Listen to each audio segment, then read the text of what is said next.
Well, hello everybody. The question that was submitted yesterday to us was, how to detect double tops and double bottoms. So I will do that today, and this really won't take us too long. This is a fairly simple system, so this will give you guys some time to submit other questions while I'm doing this. Alright, so I already have my chart semi-prepared. So to find double tops and double bottoms, what we're going to be doing is using the SI swings highs lows indicator. So if I bring this up,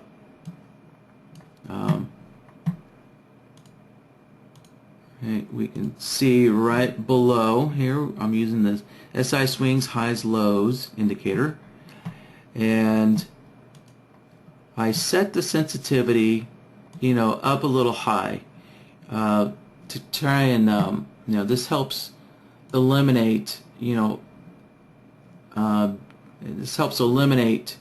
finding this, this little minor double tops and bottoms inside like this chop zone area.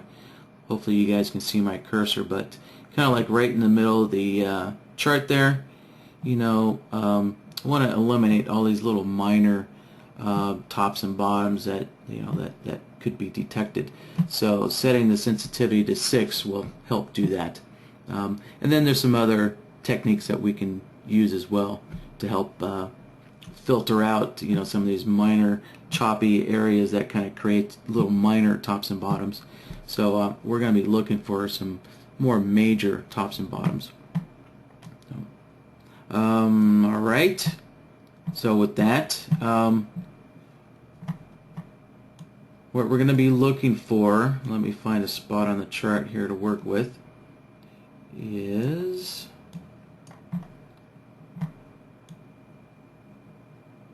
let's see, I had a spot and I lost it on my chart. Let me go find it again.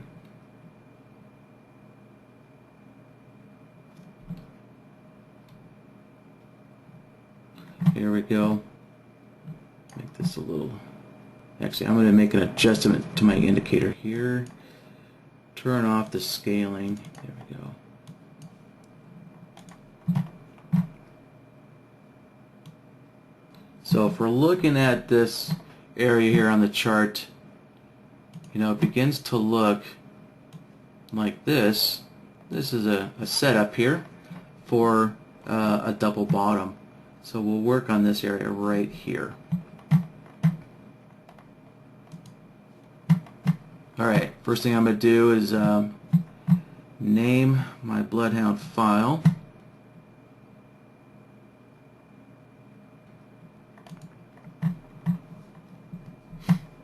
Alright, so essentially the mechanics of finding a double top or double bottom is either the high price or the low price of the bar is within a certain range of the previous swing points low price or high price.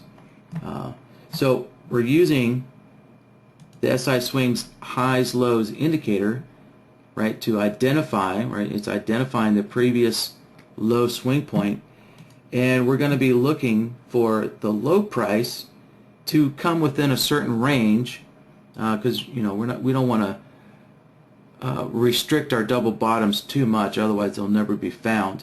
We want to give some leeway so that the price can just come within the range of this indicator within so many ticks or so many ATRs. And so what we're doing is we're going to be comparing the low price of this bar to the indicator to determine when a double bottom or double top has been found. So we're going to be using the comparison solver to make that comparison. Alright. So in indicator A, we're going to put the price, the low price and the high price in the indicator A section here. And to get the price of the bars, we're going to use SI Chameleon. So there's chameleon.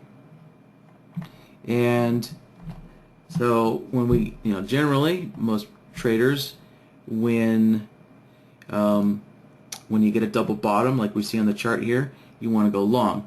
So we're going to use the low price to generate a long signal, and we're going to use the high price up here to generate a short signal when we have a double top. So we want to set our check marks up like this. And now next step is to set up indicator B, and so we're going to be comparing the high and low price to the SI swing high-low indicator.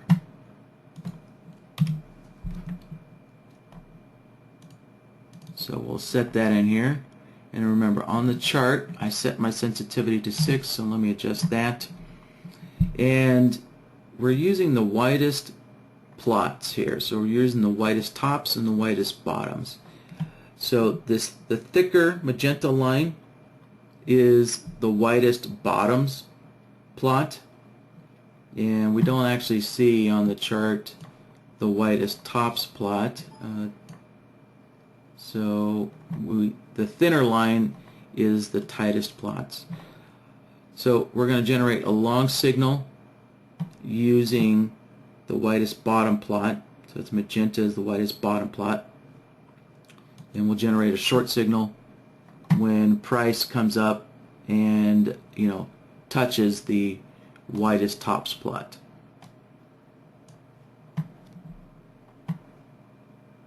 Now here's where we use a unique condition for the comparison solver. So first thing I'm going to do is I'm going to remove all of my output settings. I'm going to set all the outputs to 0 first. Okay. So now we can see the solver's not giving us any output here. Now the next thing I need to determine is, what is my range? What is my distance that price can be within the the indicator plot? What kind of variance do I want to give it to actually for a double bottom or a double top to be created? So I'm going to just use something simple here. How about if I just go 5 ticks? So I'm going to set both the large amount and small amount to 5 ticks.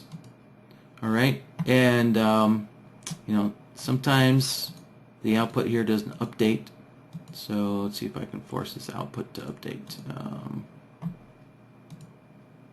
Here, I'm just going to drop another solver on here and then go back to the comparison solver.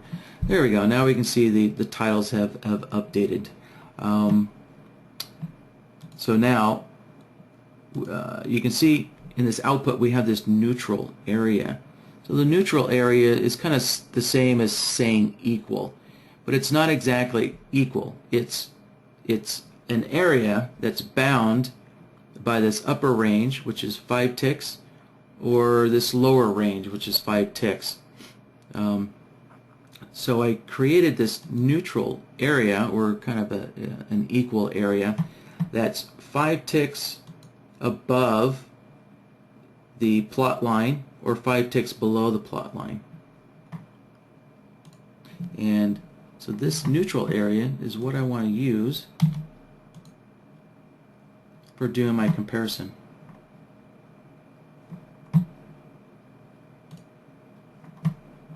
And we can see now that this comparison indicator is detecting whenever price comes within 5 ticks of our widest widest bottom plot right here. So you can see whenever the low price comes within 5 ticks of the thicker plot line, that that the comparison solver has basically said, you know what, prices come within that 5 tick range that I created. So that's kind of like the first part of detecting a double bottom. So see, I'm gonna make a minor adjustment to my indicator here. I'm going to turn the tightest plots off. Alright, there we go.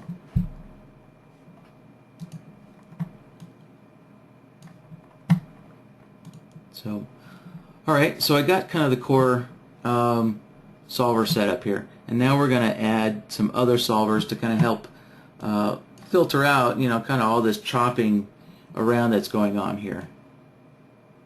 So, but first, I'm going to start working, since I need to use multiple solvers now, I'm going to start working on the logic template here. So I'm going to switch over to the logic tab, and create a new logic template, and I'm going to give this a name. So I'm going to abbreviate this.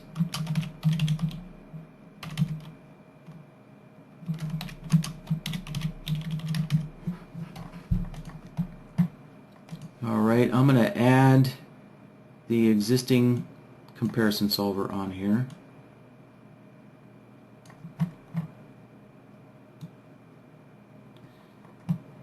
I'll connect that back up, and I should rename this, so let me rename this here.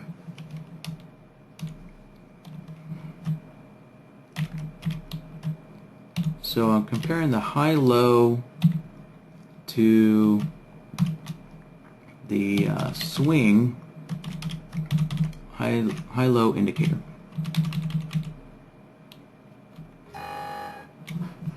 Alright, there we go. Alright, so another piece of the mechanics of detecting a double bottom is you need price to be moving away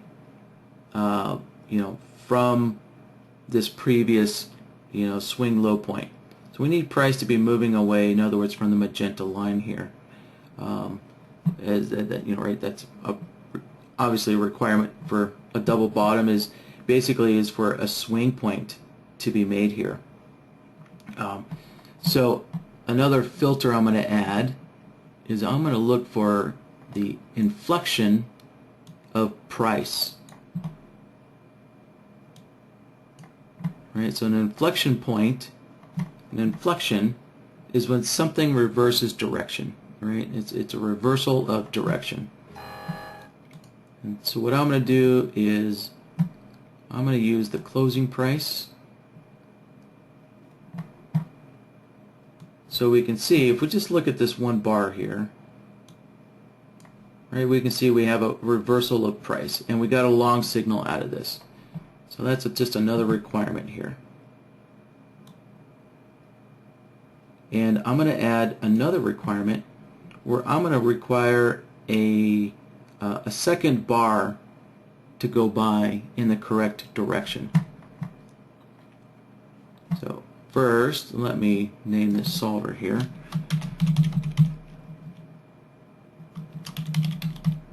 So we're looking at the closing price inflection. So in other words, we're just looking for the closing price to change direction. Alright, now notice I added a bar direction solver, so I'm going to make sure that the bar is moving in the correct direction on this second bar, just to add some more filtering. And this default settings are working just fine here. So I guess just to point out, right, we can see I got 3 bars after price comes down and bounces off of the this indicator plot line, or the previous swing point here, right? We got 3 bars that bounced off of that. So that's good. So that works great with the bar direction solver. Right, so the next thing is to tie all these various conditions together. Right, so we need all 3 of these conditions, right? So we need price coming down to the swing indicator. We need price to reverse directions, and we need to make sure that we have at least an additional bar in the correct direction. So I'm going to connect all these together.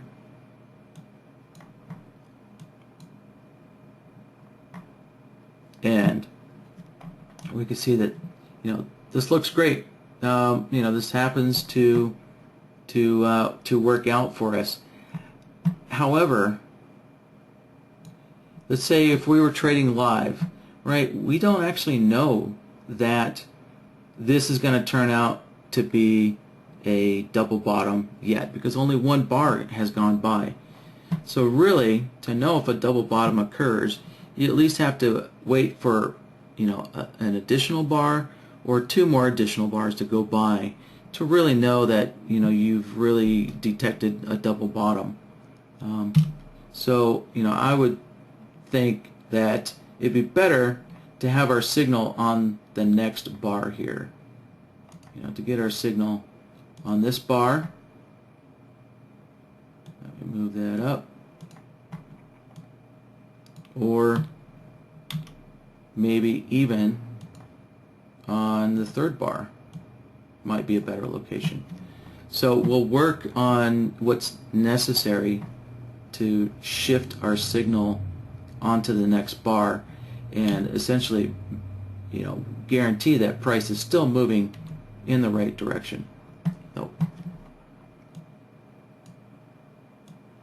So if we want to shift our signal on forward onto the next bar, that's what these displacement parameters do here. So I'm going to set the displacement to 1, which will shift the signal forward 1 bar. Now when I do this, there we go. It hasn't changed anything yet, and that is just because the low price right here, this bar, just happens to be within 5 ticks of our indicator. So how about if I tighten up this requirement here, and I'll say that price has to come within 3 ticks of this indicator plot here. Right now we can see that that signal disappears.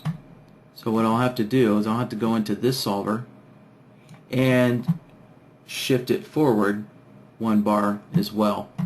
And you'll notice that there's no displacement function in here. So what I can do is I can use this look back function node to displace this solver's output. So let me disconnect that.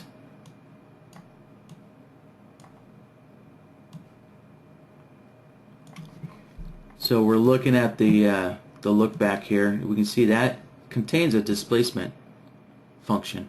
So we're going to set our displacement to 1, right? Just the same way that we set our displacement to 1 in our comparison solver here. So we're using the look back to displace our price inflection signal forward 1 bar.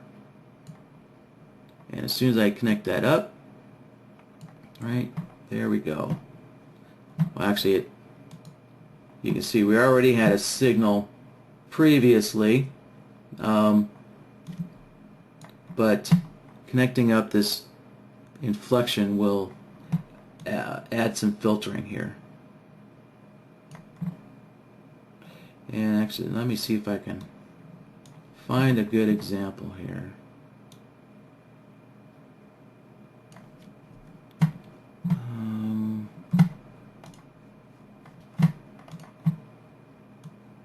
So if I connect that up, yeah, you can see a lot of signals disappeared. A lot of erroneous signals had disappeared. Let me disconnect this again. So there we go. So look at these 2 long signals here. Let me mark them. So look at that long signal, right? And that long signal now, clearly those aren't double bottoms. So when I use this inflection solver, it eliminated those two and some others that weren't quite correct as well.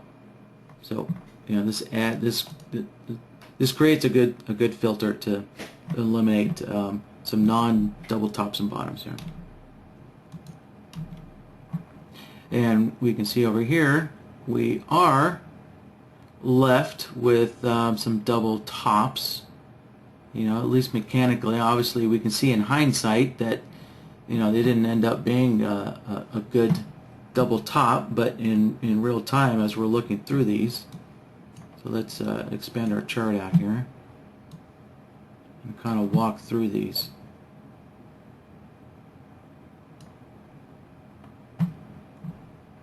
Alright, so if this is what we're seeing in real time and we're stepping through the bars, it's like, oh, looks like price bounced off this previous high swing, their swing high, and wait for one more bar. Yep, looks like price is still continuing to go down, so it looks like a good potential double top there. So we'll keep going forward, and then we go, oh, looks like price is trying to retest there.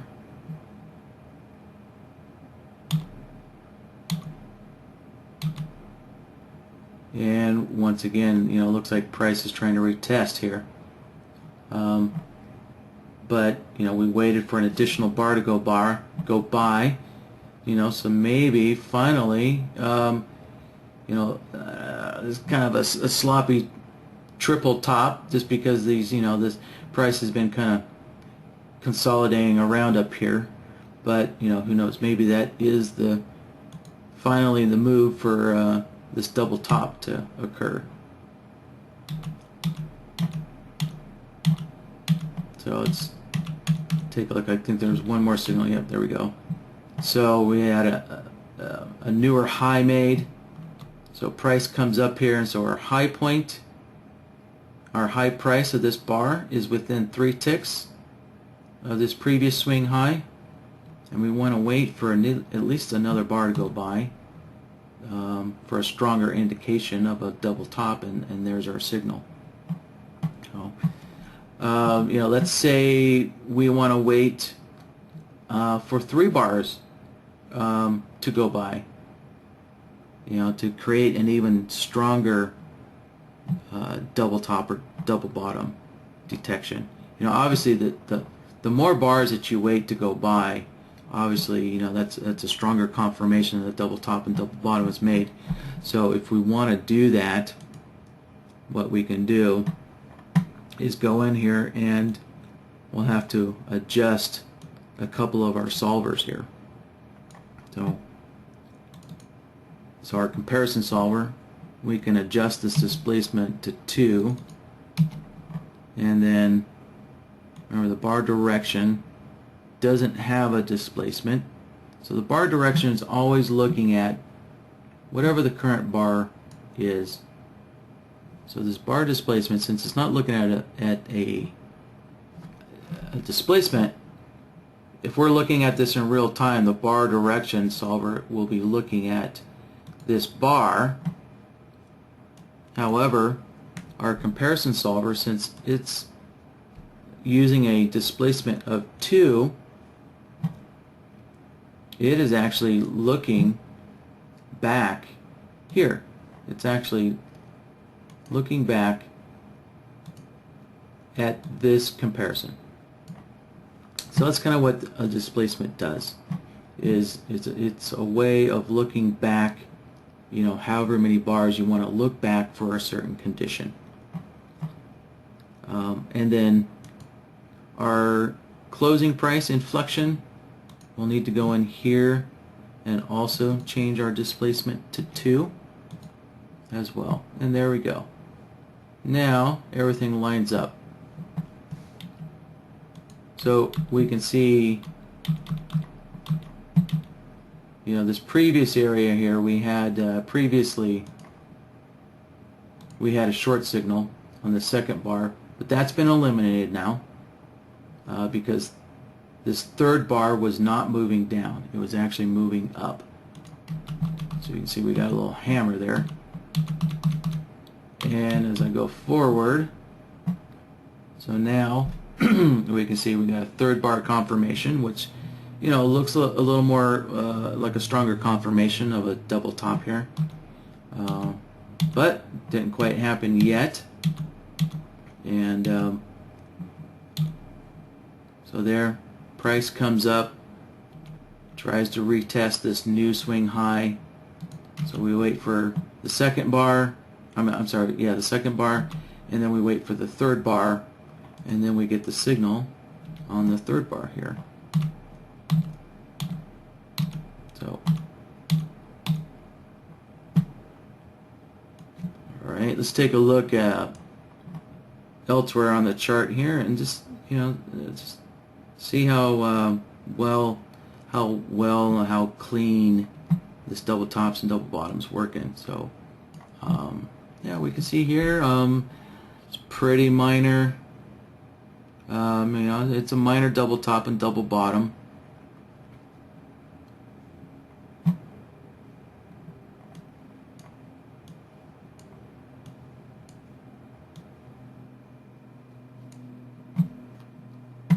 Let's see, we were working over here in this area, so we can see we got a bunch of bounces off of here, trying to test this swing low support line. So we got several double bottom, mechanically they turned out to be double bottoms. Let's see over here. Look at this. Here we go.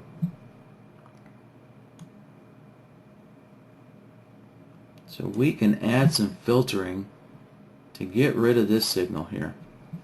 Look at this. I don't think that definitely is not in the spirit of what we're trying to detect, right? Because the issue is that this was a down bar, right? So price wasn't continuing to move up and move up.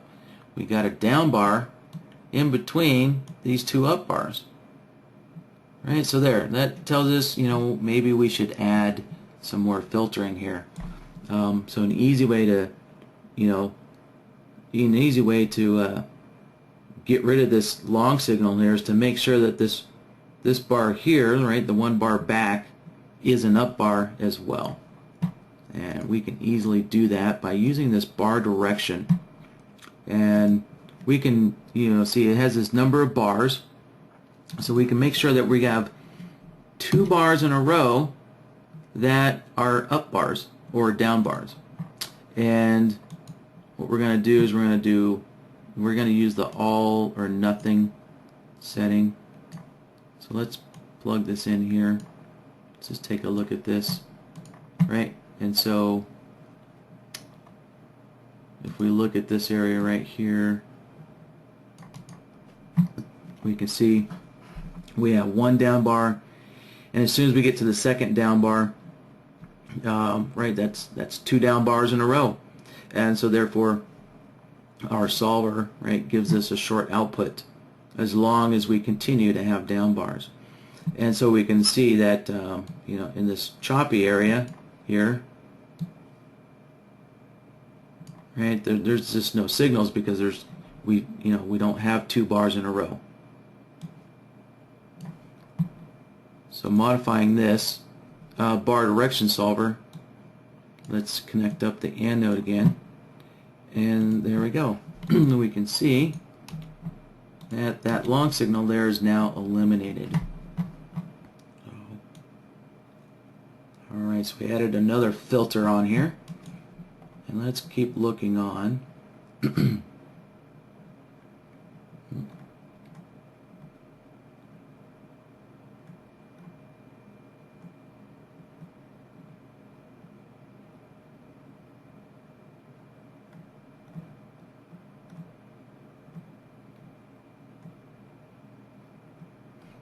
Alright, yep, here's a little minor double top right there detected. So hopefully you've kind of realized that the detection of the double tops and double bottoms is determined by, you know, your indicator here, whatever indicator you're using that detects swing points. You know, there's several other indicators out there that you know, track swing points, these swing highs and swing lows. You know, so if you have some other indicators that essentially kind of do the same thing, you know, NinjaTrader, obviously they have their swing indicator that does the same thing. However,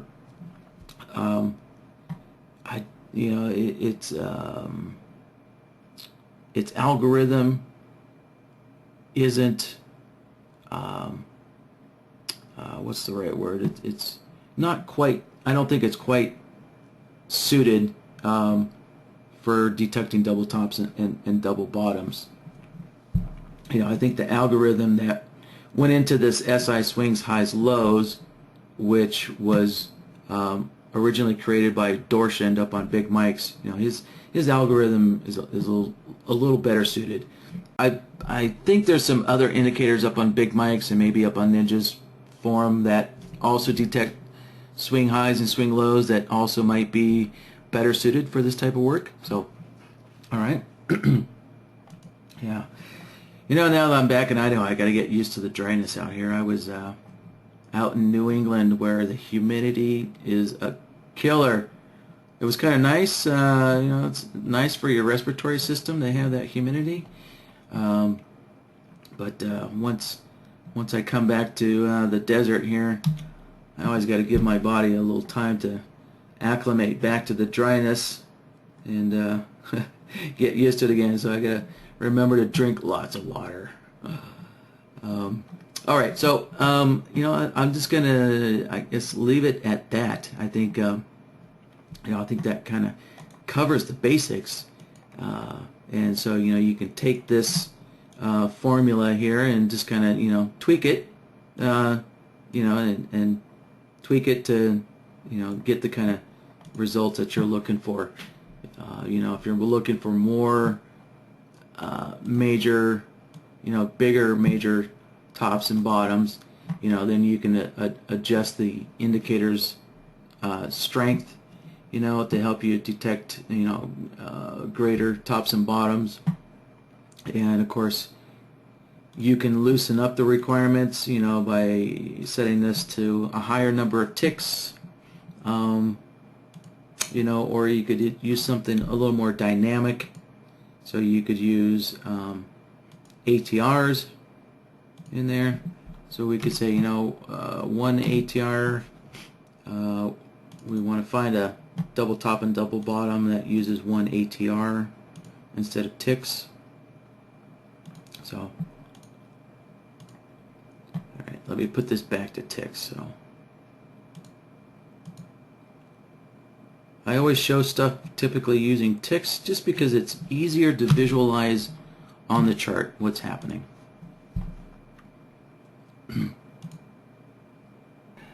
So Ron submitted his question on Monday, and yeah, you know, this type of condition or setup for an indicator is fairly commonly used. So what Ron's looking for is he's using a momentum indicator, and Ron is looking for a short signal after the momentum crosses the zero line, but there's a requirement to getting that short signal, and that is that previously the momentum indicator needs to at least get to a +1 value before it crosses down below the zero line to initiate a short signal, and vice versa. To generate a long signal, he would like the momentum indicator to get down to -1, to at least touch -1 prior to it crossing the zero line. So let's, all right, we'll work on that here. So let me add the momentum indicator.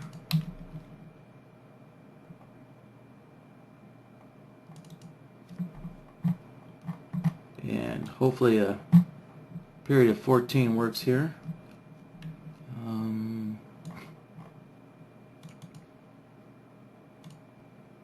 make this a little brighter and thicker so it's easier to see. And alright, well, I guess with this, with the CL, the momentum indicator is not getting to 1. Well, let me take a look here.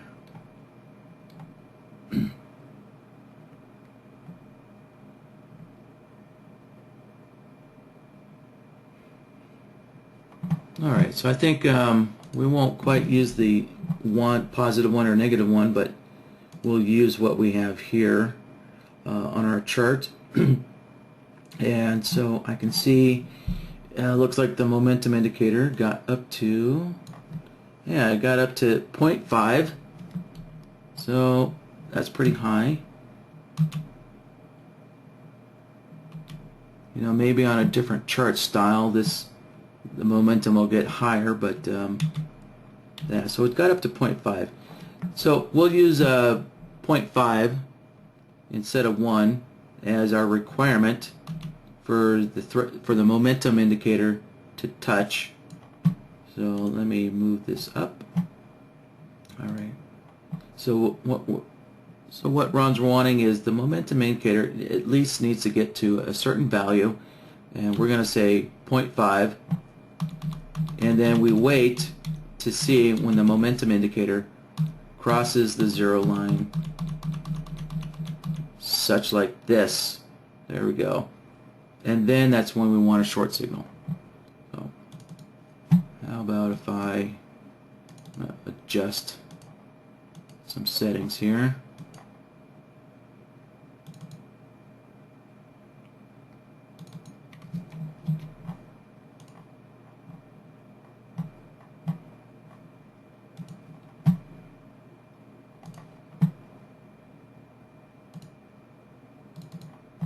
Alright, so I made the 0 line a little easier to see, and now I'm going to make the our 0.5 a little easier to see.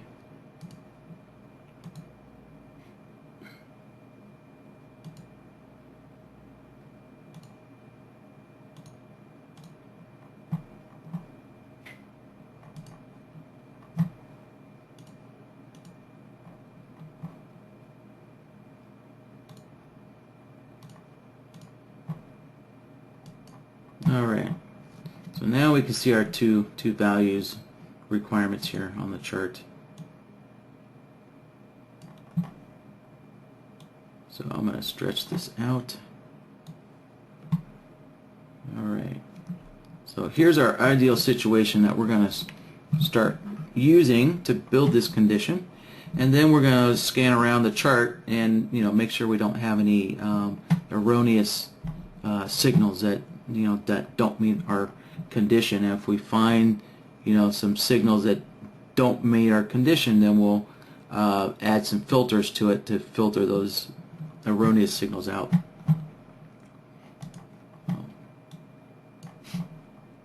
Alright, so I'm going to start a new logic template, and let's see.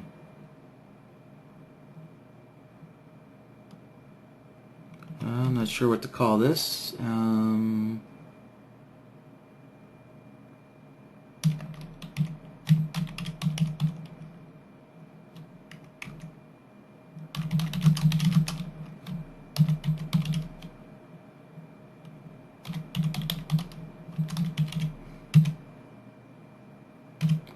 Alright, so we basically have a requirement for a 0 line cross. Alright. So first thing we need to do is detect this area right here where our indicator gets to our required value. And so when we're working with indicators, such as the momentum that have their own subpanel, and we're looking for the indicator to reach a certain value or threshold level, then we're going to use the threshold solver to detect that. So let's drop the threshold solver on here. We'll connect that up.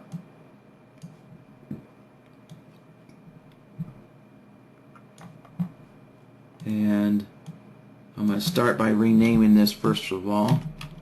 So I'll just call it the MOMO for short for the momentum.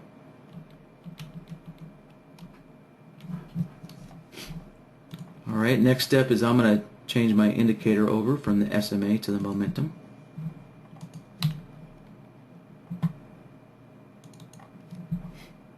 And let's see, I'm just using the default period on here.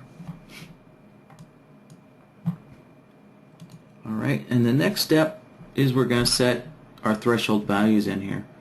So we want to detect 0.5, and we also want to detect negative 0.5.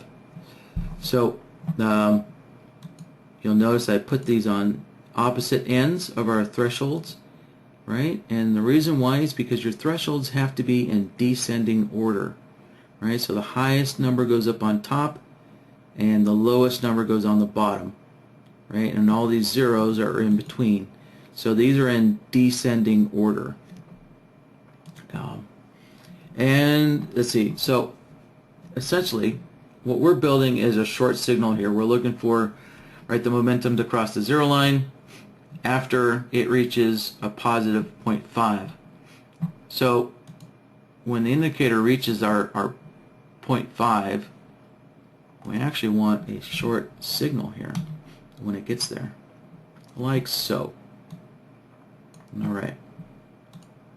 Now you'll notice that the solver is giving us this analog output, right? You can see that as the indicator starts to drop down and approach the zero line, you'll see that the indicator, or I'm sorry, the solver, its output value starts to approach zero, right? So when the momentum indicator reaches 0.5, our output of the solver equals 1 as such.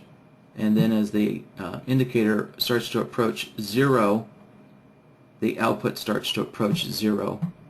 And that's the way we have it set it. So remember, threshold B is set to the 0 line, and our output, our short output, is that when the indicator is at 0, our output's going to be 0. So you can see that, right, there's this ratio created between these two levels and the output values. So if we want to, we can eliminate this analog type output by simply putting another 0.5 in here, and we can see that, bingo, right there. So that eliminated it, and that's because when we're greater than 0.5, we're going to get an output, but then when we're at 0.5 or at 0, our output's going to be 0. So that's how it created this type of digital output, right? Okay, and so we want to short when our momentum indicator gets to positive 0.5, and of course we're going to want the opposite. We're going to want a long signal when it gets down to negative 0.5, so we'll just put a 1 in there, and I'm going to adjust this threshold value to also create a digital type output. So, alright, so our first condition has been detected, right? Our indicator gets up to 0.5. So now the next thing we need to do is detect when our momentum indicator crosses the 0 line. And that's going to be fairly simple. We'll just use the crossover solver. Right, so we're looking at the momentum crossing the 0 line. I'll plug that in there, and The next step is to change our indicator over to the momentum. Alright, so we already have the momentum line selected here.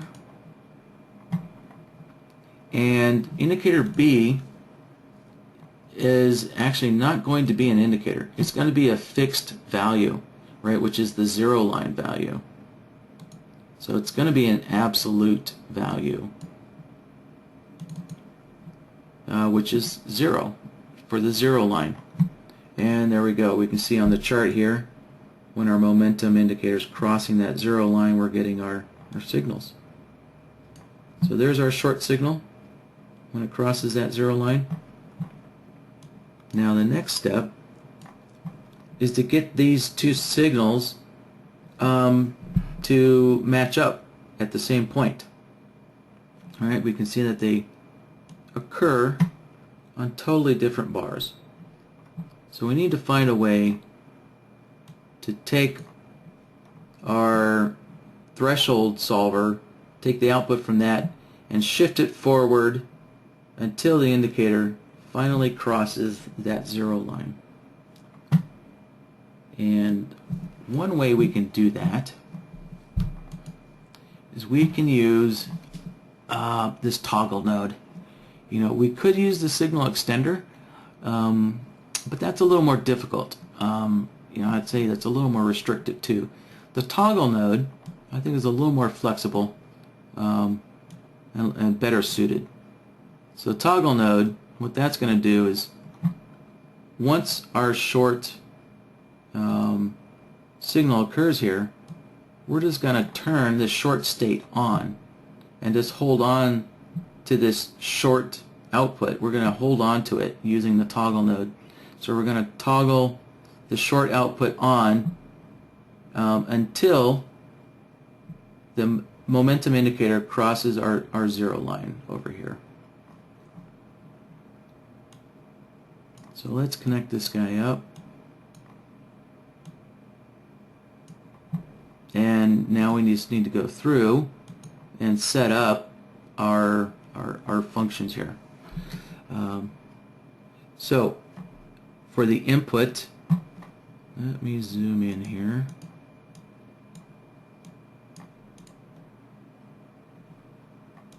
Right.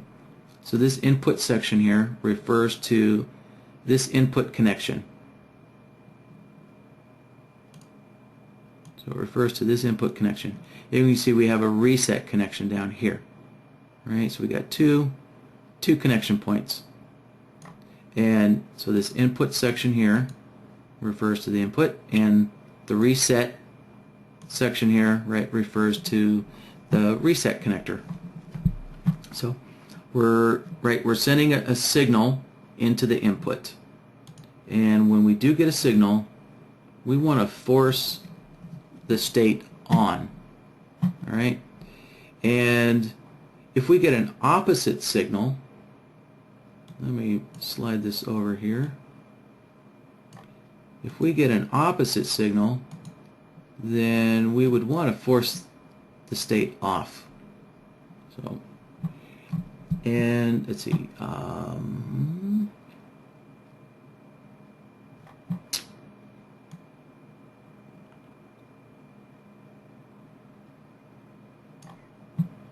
And what we're also going to want to do is use this crossover here to turn the state off.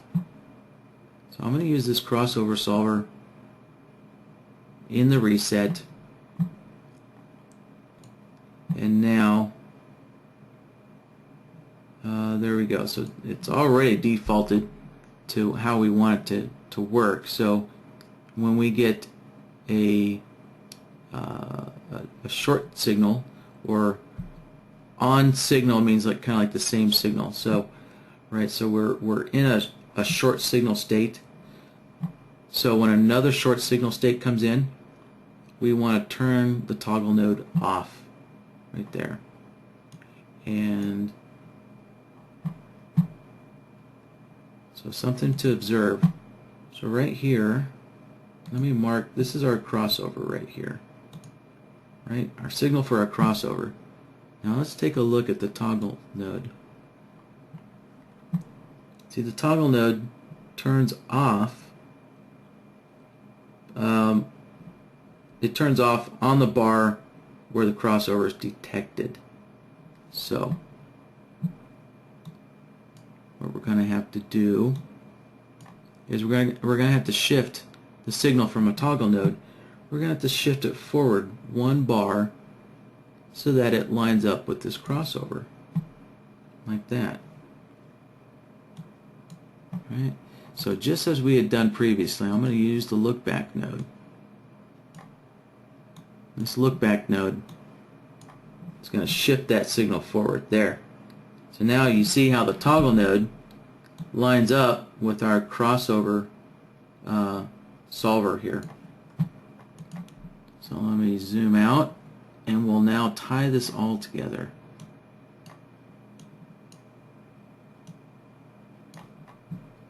So we're going to tie this together with an AND node.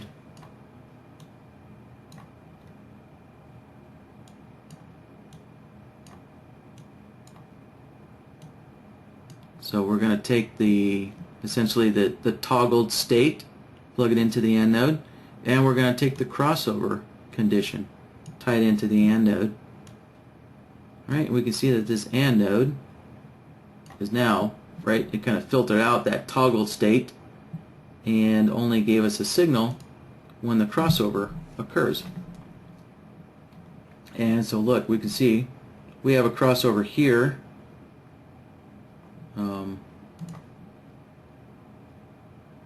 Well, here, I'll mark this one, right? We have a cross down here, but of course there's no signal. And there's no signal because if we look at that toggled state, right, we can see that toggled state never toggled on because the indicator never got up to 0.5. So toggle state was never on. We did get a crossover, but the AND node requires the toggled state to be on and the crossover to be on at the same time. So that's why we never got a signal there. Alright, so let's take a look through this chart and see how this is working out.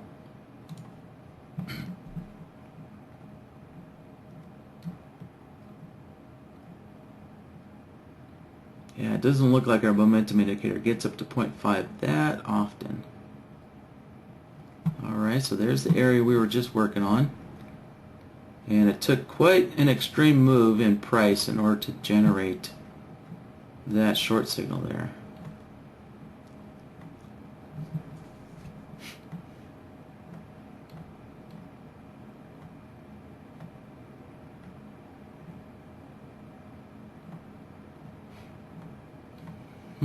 Alright, so let me adjust. Instead of using our 0.5 value, how about if I knock this down to 0.4, and that might generate some more signals.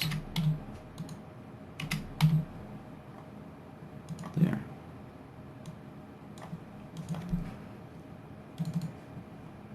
Alright, we'll scan through the chart. Oh, there we go. Okay, so here's a long signal now.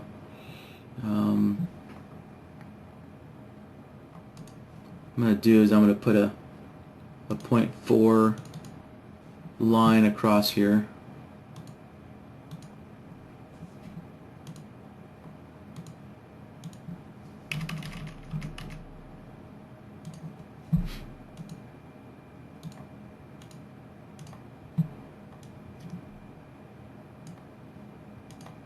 Alright, so we can see that our threshold did get down to 0.4, and as soon as the indicator crossed that zero line, bingo, we got our long signal there.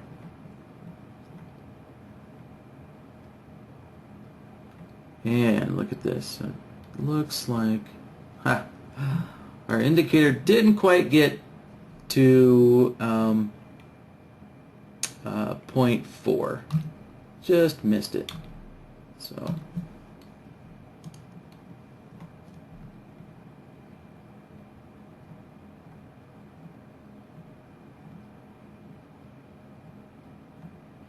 There should be some more signals in here. Let me just find another couple more. Alright, there we go. Yeah, so there we can see our indicator touched our -0.4 again for a long. And another one. There's another signal.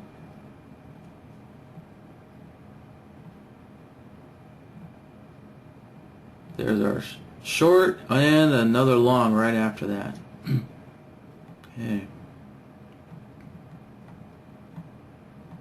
Alright, so Ron, I hope that addresses your question well.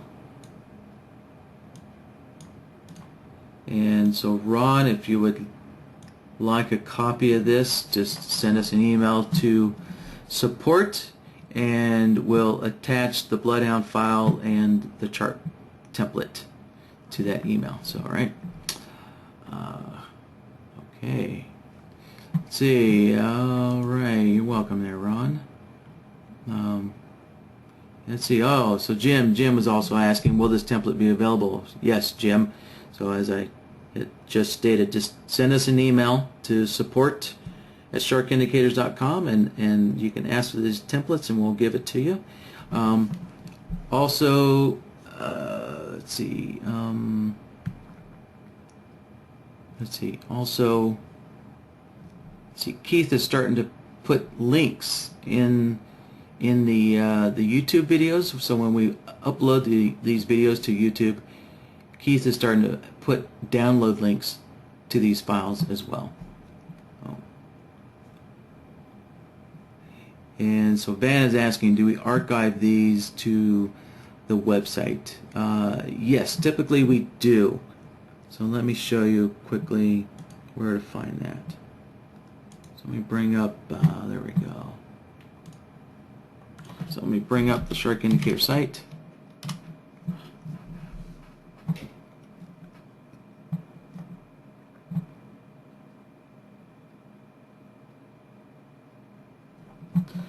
Alright, if you go, I believe, let's see, under support, and then learn BloodHound, and down here, over here at the bottom, we can see it says template files. We can click on that, and you see it takes you down to, it takes you to the download section. And so here's all the BloodHound templates that have been uploaded. You know, if you don't see the BloodHound files in here for a particular workshop video, all you have to do is tell us the date of the workshop video. The date is at the very beginning of the videos. So that introductory, that intro section of the video has a date on it. So we just need to know the date of the video. And well, this video doesn't want to load. So, but anyways, it's like within the first 20 seconds of the video, there's a date on this, and just tell us what the date is. Oh, yeah. And we should be able to find that BloodHound file for you, and the chart templates as well. All right. Let's see. All right. So Jim is also asking. So, what's the title? I always use the date. That way, because the videos always have a date in the intro section of the video, right? It has a date, and so the BloodHound files also have a date as well. That's how you can match them up. I've had some people say, why don't you use like a name or something? And the names don't quite work out because, quite often I address several different things in workshops. So then I have to say, well, what name do I want to use? And, I don't want the name to get, astronomically long. That just, becomes difficult to handle. So the shortest way to, reference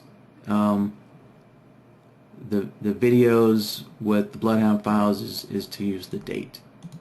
So Ron was asking, could you show again how you turned off the tightest highs lows? So yeah, this is really more NinjaTrader training, but since it's a simple one, I'll show you here, Ron. So I'll just open up, double click on the indicator, it opened up the indicator, and so the way I turn these tightest plots off is I just set them to transparent. Alright, there's a transparent color here, so that's how you can make plots invisible. Let's see, Gerard is asking, can't you select the input series for the high or low or median? No, you couldn't, Gerard. That would basically break the functionality of the indicator. If you plus I think this indicator is hard-coded to actually ignore the input series. In order for an indicator to use the input series, you have to code it to do that, and I don't think most coders do. I think most coders hard code their indicator to use a specific price. And so this indicator is, I'm pretty sure, is hard-coded to use the high and the low price. So therefore, changing its input series won't make a difference. You know, unless of course you change the input series to an indicator. Because right now the input series is already set. Well, actually, I'll tell you what. Let's do a little test. Let's see if I, select the close. And it doesn't say didn't change the text here. So, I think all indicators already default to that. And yeah, I can see right here that didn't change anything. So this indicator is hard-coded to use the high and the low. So, all right. So Marcy is using RJ's hybrid and/or spectrum bar, and she wants to know how to get an alert. See, on a reversal bar that is touching any part of the reversal bar, or she wants to know when a moving average is touching any part of the reversal bar. All right, so that's question one. All right, so let's address that. That should be fairly simple here. And all right, so I guess I'll keep my SMA and I'll shorten it up here to 20. And let's change the bars here. So we'll use the Pro Renko here, and I guess we'll use a 5 and 2. Sounds good enough for me.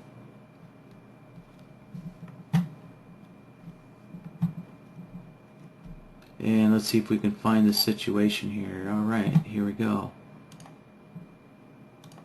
So right in here.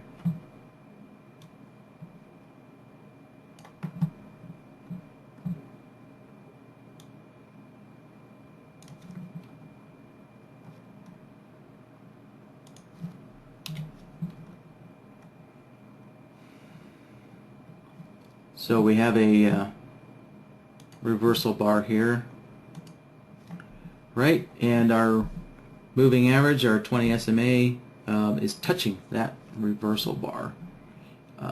It's also touching the next reversal bar, and it's also touching this reversal bar. Alright, yeah, so we have a bunch of situations here. We have a bunch of situations here to work with.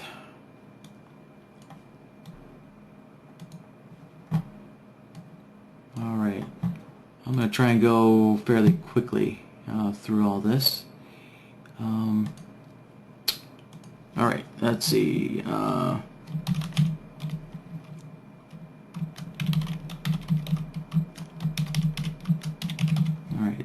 we're looking for when SMA touches a reversal bar here.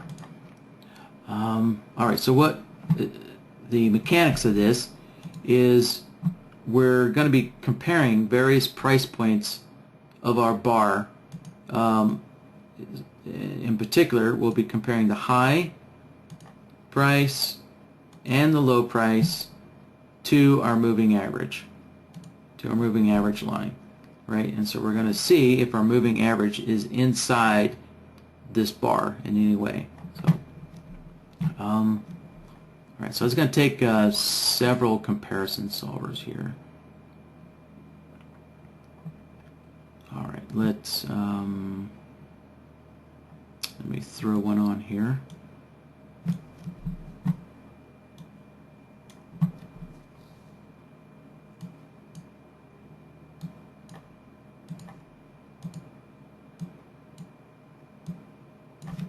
All right, so we'll test the high to the SMA.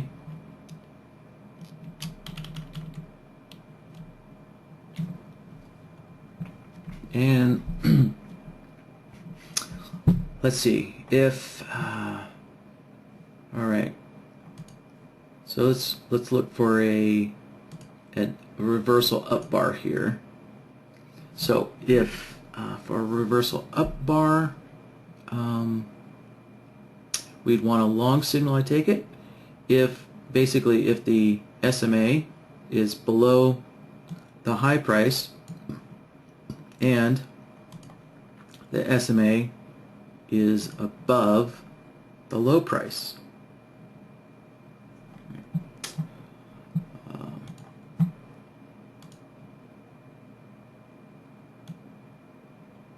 So let's see. I think in this case, I'm just going to be looking at the high price right now. Yeah. All right. So I'm going to use SI Chameleon to take a look at the high price here. And now I just need to change my indicator B, change that to a 20 SMA that I have on the chart.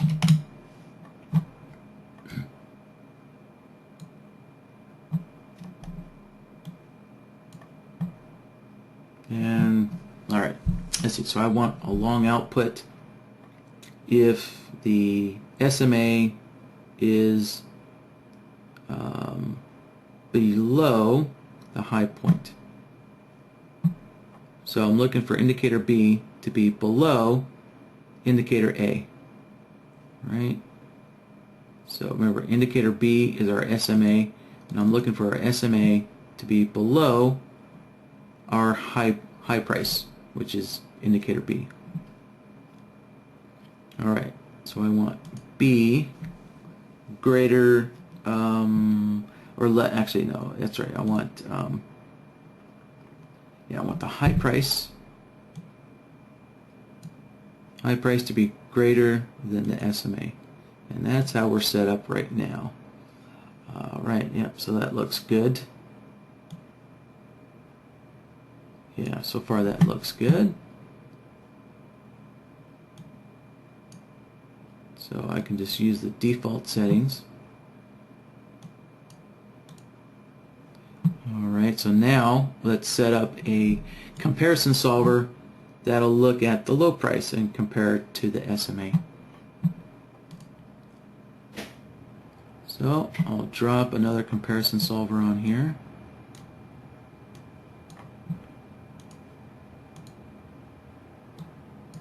And this time we're going to compare the low to the SMA.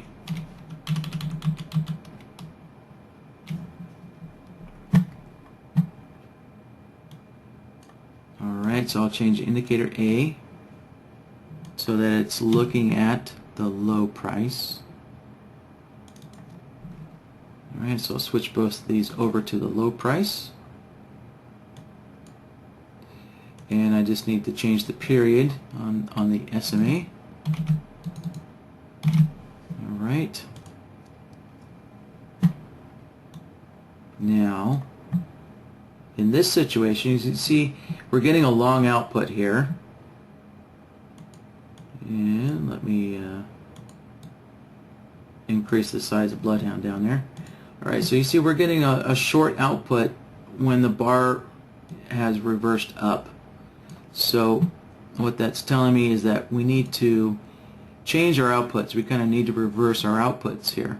So let's set this to 0, set that to 0, and we'll use the lower two here, like that. So, alright, so there we go. So now we have a long output when the SMA is above the low price.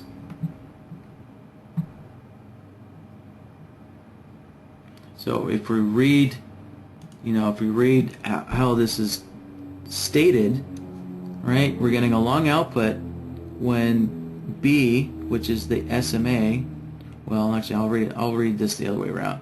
So we're getting a long output when the low price, which is A, is less than B, which is the SMA, right? And that's exactly what we got here. Our low price is less than our SMA indicator. So, all right, and I need to remember to also set my short outputs correctly here. So let's put the values in there. So, typically, when you're setting up your comparison solvers, right, you're going to set your outputs in opposites. So if your long outputs, right, are using the lower two settings here, then your short outputs are typically going to use the upper two. So you see how they're in opposites. And if we take a look at this other comparison solver, right, we can see that our outputs are opposite of each other too. So the upper two sections are being used, and then for the short output, the lower two sections are being used. Right? Okay, so the next step is to take both of these conditions and join them together with an AND node, because both of these conditions have to be true at the same time. And so here we can see on the chart, right, we're getting a indication here whenever the SMA is inside the bar. So, right, and let's see, I'm missing my short outputs here. Alright, yep, that might take another set of comparison solvers. Alright, so let's, I'm going to stay focused here and work on our reversal up first for a long signal. And so the next requirement is to actually have a reversal. So let's add, let's see, we have this existing node here that's looking at the price inflections. So I'm going to use this same solver again, and I'll just connect it into the AND node, and there we go, voila. So we have we have 3 bars here that qualify, right? We have a reversal bar, and a part of the bar is touching our SMA. Alright, so now let's work on this down bar here.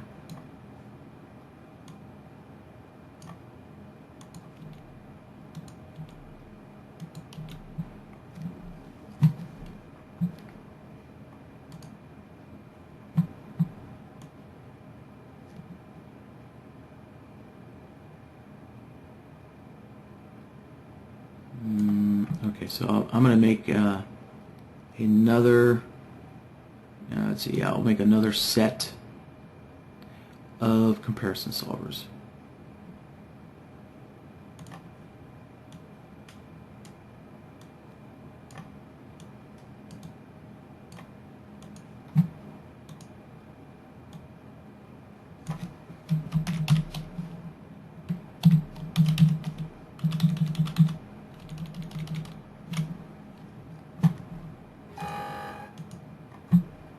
So I'm going to go through this fairly quickly here. Alright, so we're using the high price, and we'll be comparing to the SMA 20 here, and I can see that I'm going to turn my outputs off. Right, I can see that I don't have an output here when I want one, so I'm going to turn these outputs off and use the opposite conditions here. There we go, there's one. And I'm not going to bother setting my long outputs because I know that this set of comparison solvers is only going to apply to a short situation here. Alright, let me drop another comparison in here.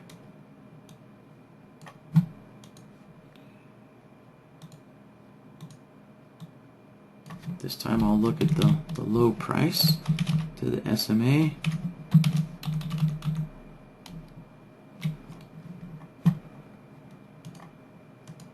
So I'll just set up my indicators real quickly. Alright, this time we're looking at the low price. Change my SMA period.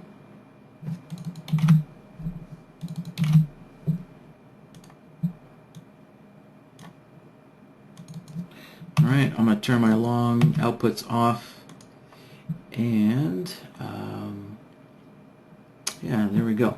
Okay, so I have a short output on this reversal bar here, and I'll need to join those together with a AND node, like so, and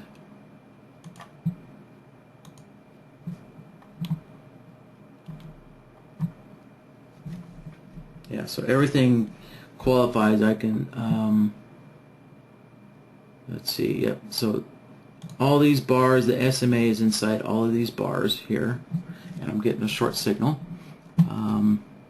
But now I just need to attach the inflection solver here to filter out the extra short signals that we don't want. So now we're just getting a short signal on a inflection bar, or on a reversal bar.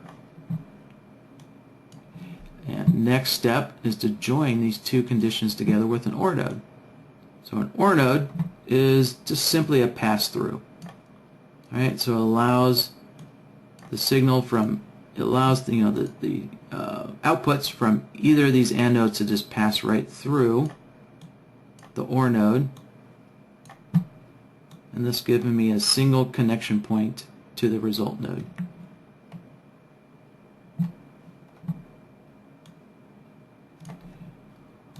Alright, let's take a look at the chart.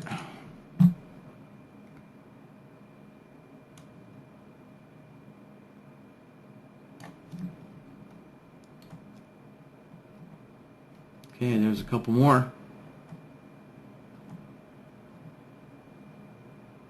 Alright, and there's a bunch more.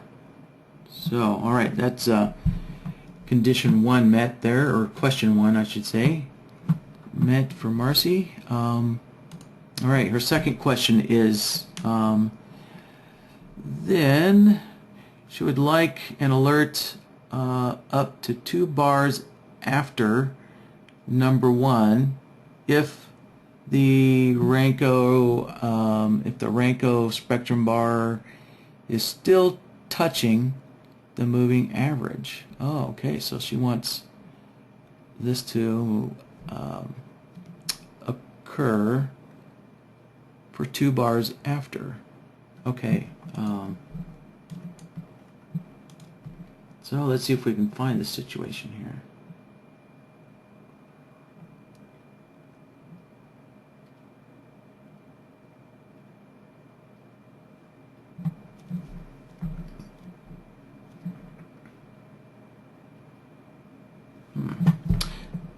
This could be difficult to find. I'm going to disconnect our inflection solver here.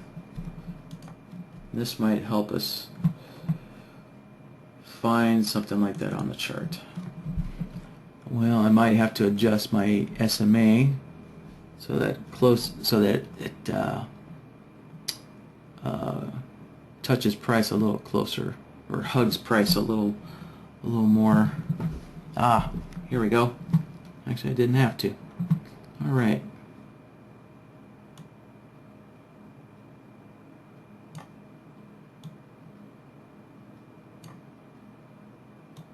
Here's a situation.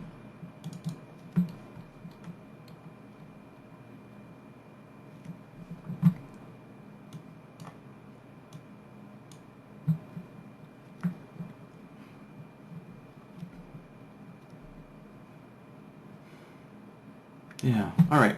So we have our first condition met, and so now I'm going to make another set of conditions that are going to look at our first bar afterwards, and then look at our second bar afterwards.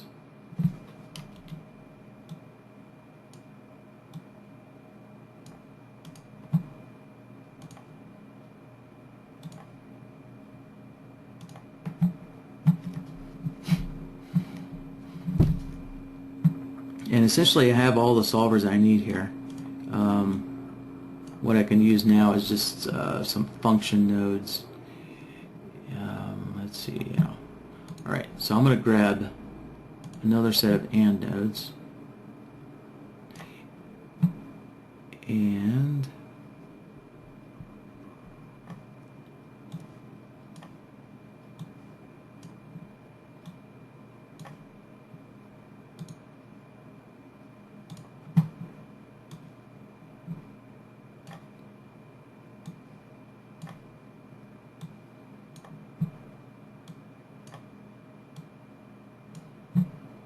there's other things that you can do to help you kind of remember how your system's working here to understand. You can also name the logic nodes as well. So so this is a up bar reversal,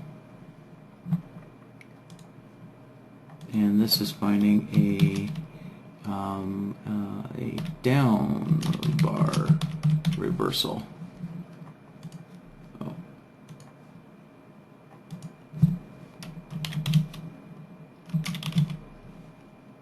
So I can name these as well.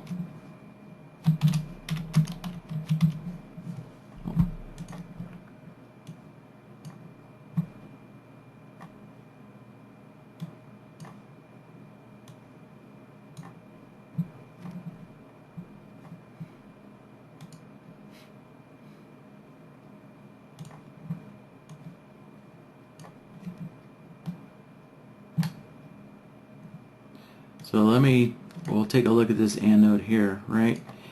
So this guy is using, these two previous solvers that I've already used, and we can see we're getting a long output here, which is obviously we don't want that for a down bar. So I'm going to use the bar direction to kind of fix that, right? So the bar direction, right, is giving us a short when we have down bars. So if I take this bar direction and plug it in here to this AND node, there we go. Look at that. It killed the signal there. It killed the signal on the down bars. And for this AND node that's looking at the solvers for for down situation, right? When we have these up bars, look at these up bars, I'm getting a short signal. So once again, if I connect this bar direction in there, it killed the short signals on there, right? And that's because everything plugged into this AND node has to be in agreement. So remember, the bar direction solver is giving us a long output, but there's no short output from it. Whereas these other two, if I take a look at this solver, which is plugged into our AND node, right, it's giving me a short output. And this solver, which also is plugged in here, is giving me a short output.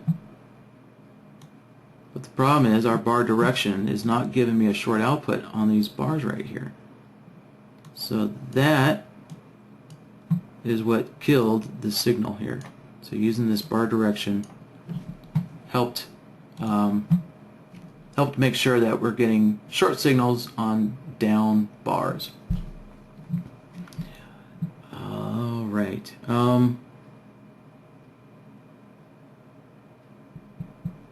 Let's see.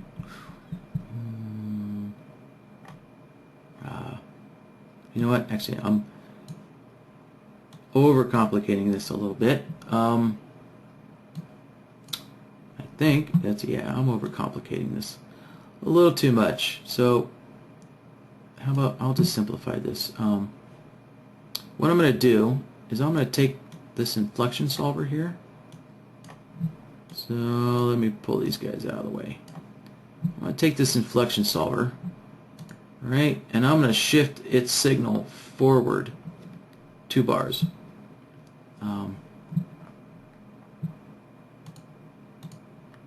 So as I showed you previously, I can use this lookback node here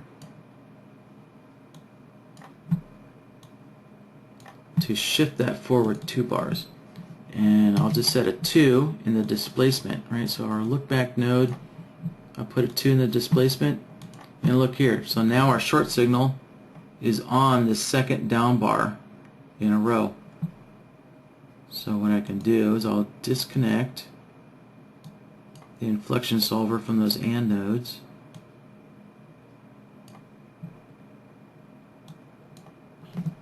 And I'll connect the lookback node into the AND nodes. And there we go. And now our short signal is on the second bar. And oh, look. Oh, okay. That's right. So that's why I was yeah, that's right. That's why I was building another set of logic here, because take a look at this. Our SMA is not inside our reversal bar here. So, alright. Didn't quite turn out as expected. Nope. Okay, let's put this back the way it was.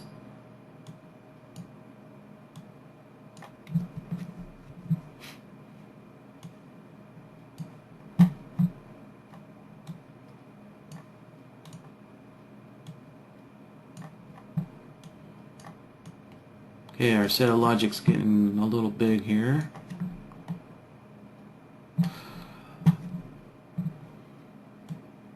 Alright, so what I do definitely need to do is actually take this output and shift it forward 2 bars. So let me do that. Take this look back, shift it forward, using the look back. There we go.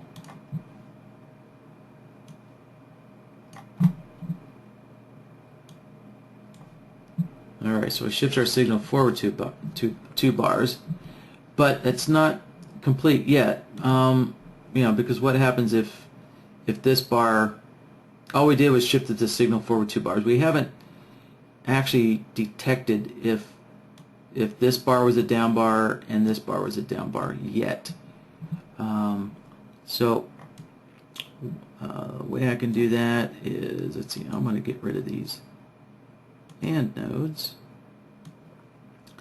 I can use the bar direction solver, and I can make sure that essentially I have 3 bars in a row that are in the same direction. I'm going to set this to all or nothing. Right, so look, now you can see as soon as we get 3 down bars in a row, I get a short signal. So that's one way I can make sure I get 3 bars in a row. And so now, oops, what I can do is join this, right, this display signal. So I can take this display signal and then add in this filter. And there we go, and make sure it works. So I'm going to disconnect this, and we'll look through the chart here and find a situation where we're getting a signal, but the condition really isn't properly met. Yeah, perfect. Right here. Look at this look at this long signal here. Actually, we have a bunch right here. Look, this long signal shouldn't be there. This short signal, right, let me mark this. I mean, this is incorrect. This is incorrect. Actually, look at that. Oh, all those are incorrect. Hold on. Let's connect that in. So, yep, look, all 3 of these are incorrect, and that's because our SMA is not inside the body. So, so let me rebuild these AND nodes here again.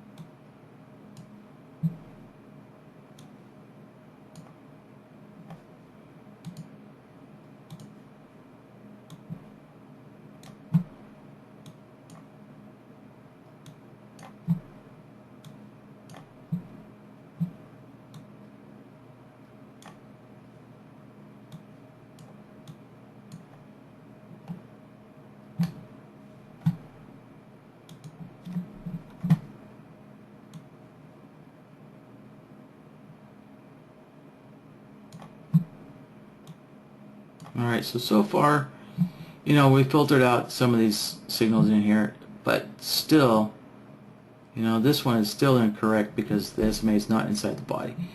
But if I take a look at this,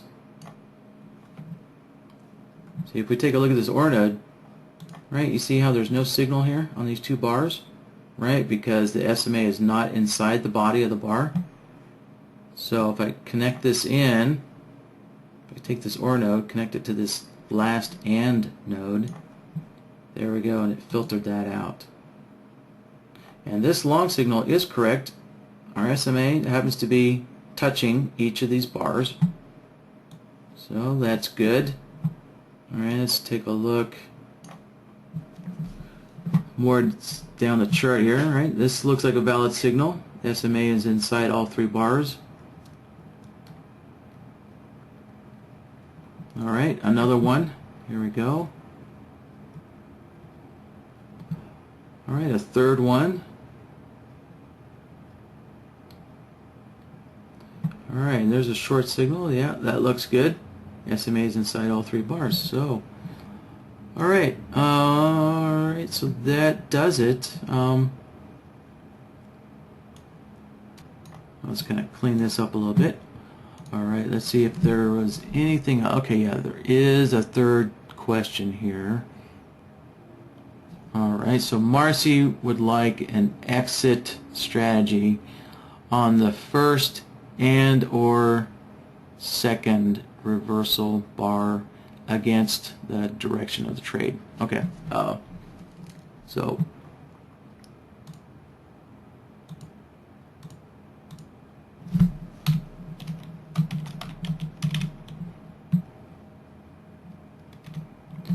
alright, so there's an entry, and to build that exit logic is going to be pretty simple. I'll just create a new one here and rename this.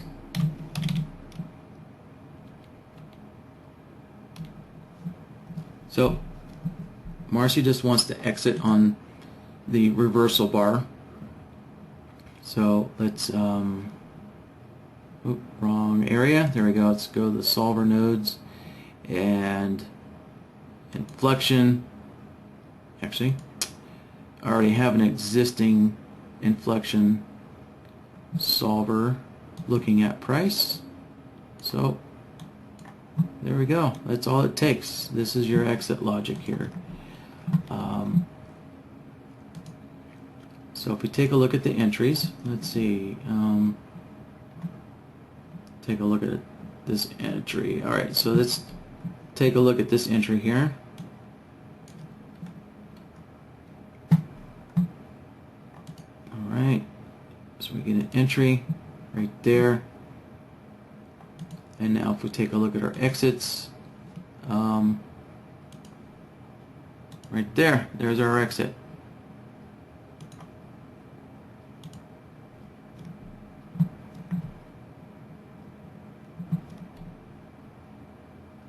Alright, if you want to wait until we get to this second reversal before you exit,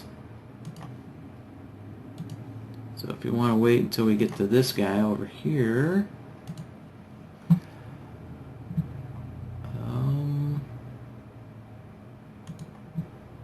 let's see, that's going to get a little more complicated. That's going to require, let's see, a counter. Yeah, it's going to require a counter signal. I'm sorry, a signal counter.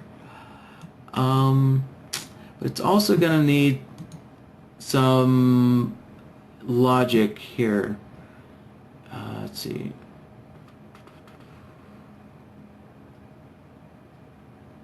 Yeah, it's going to need some more advanced logic because we're going to have to use the entry signal. It's kind of like our indication as to when do we start counting these reversal bars to get to our second one. You have to have a point of reference, right, to know which is the first reversal bar or which is the second reversal bar after the entry signal. So this is going to be a little more advanced to do this, and I'm going to say we've been here for 2.5 hours, and 2 hours is kind of where I like to cut things off. So Marcy, I'd like to ask you to please submit your question into us at our support email, asking to finish up this exit signal for next week, and we'll do that. And for anybody else's question I didn't get to, let's see, it looks like I got a simple one here from Gerard. Let's see, how does the choice of calculate on bar close equals true or false for both or either time frames impact the conditions? Let's see. Wow. I thought that was going to be an easy one, Gerard, but I guess the simple answer is, if you set BloodHound to calculate on bar close true, that's what most people are running their indicators, where calculate on bar close equals true. Let's see, how does it impact the conditions? Yeah, actually, I guess the answer is pretty simple here. How does calculate on bar close impact conditions? Simply, it just means that you have to just wait for the bar to close when calculate on bar close equals true. If you set calculate on bar close equaling false, and so for those of you who aren't familiar what that is, let's see, where is it? Right here. Every indicator has this setting. It's actually a NinjaTrader setting, this calculate on bar close. Alright, so if this is set to false for BloodHound, then BloodHound's going to be looking at, every time frame that it has inside of it. It's going to be looking at those on every incoming tick. So if your conditions are met intra-bar, while the bar is building, then you'll get a signal intra-bar. So it theoretically, it shouldn't make a difference if you're using multi-time frames or just one time frame.